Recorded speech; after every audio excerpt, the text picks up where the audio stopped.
तो स्टूडेंट्स आज हम स्टार्ट करते हैं क्लास 10th का टॉपिक सेक्सुअल रिप्रोडक्शन। जैसे कि हमने आपको एसेक्सुअल में बताया ही है कि कैसे कैसे प्रोसेस होते हैं, कैसे कैसे मेथड्स होते हैं। अब हम एक्सप्लेन करने जा रहे हैं सेक्सुअल रिप्रोडक्शन।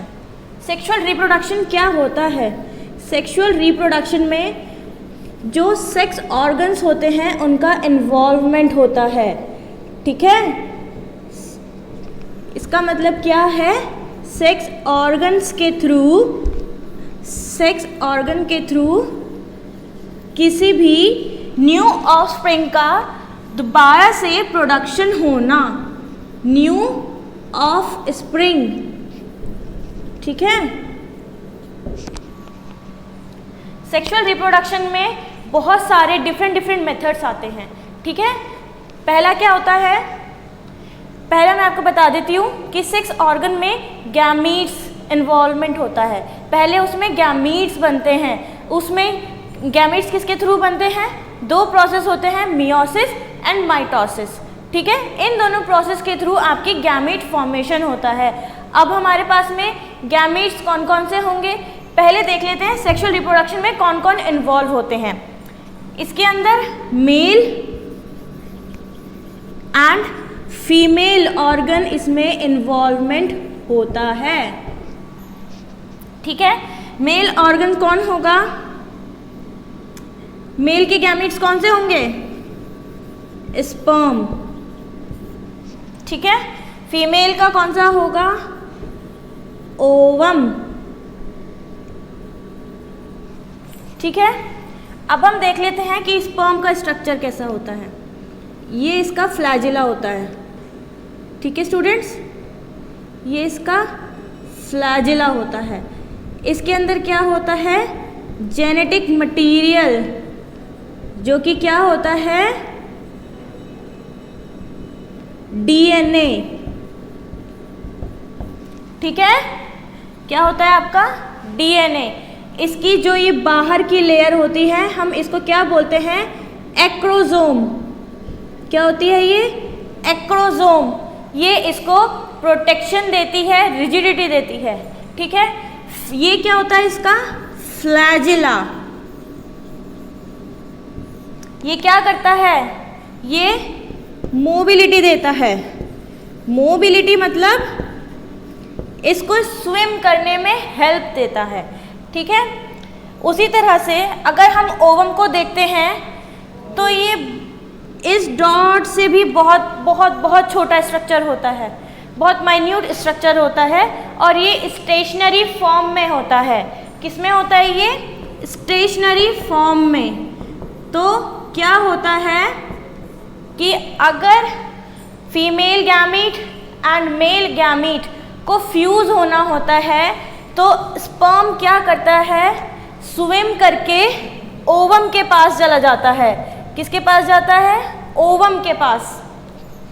अब हम इसका स्ट्रक्चर देख लेते हैं,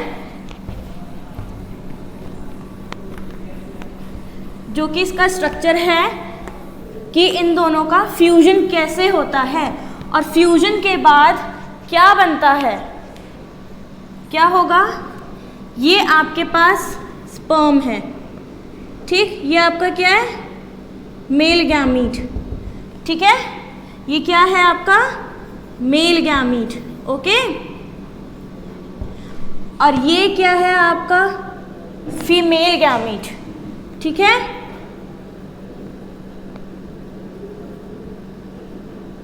जैसे कि हमने पढ़ा था कि एसेक्सुअल के रिप्रोडक्शन में क्या होता है? फिजन होता है। वहां पर क्या होता है? कोई भी एक सिंगल सेल का क्या होगा? फिजन होकर के 2 न्यू डॉटर सेल्स को वो फॉर्म करता है। लेकिन यहाँ पर वो प्रोसेस फॉलो नहीं होता है। यहाँ पर क्या होगा? हमारे पास दोनों अलग अलग गैमीट्स हैं। ये इन दोनों से क्या होगा? ये दोनों फ्यूजन करेंगी।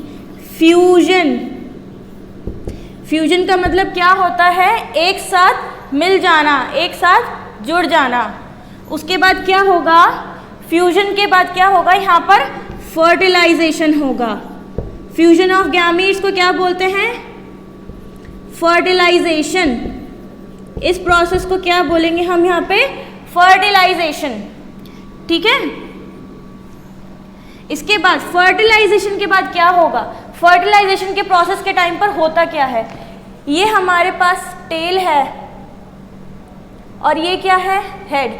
अभी मैंने आपको बताया कि हेड क्या कंटेन करता है, जेनेटिक इंफॉर्मेशन।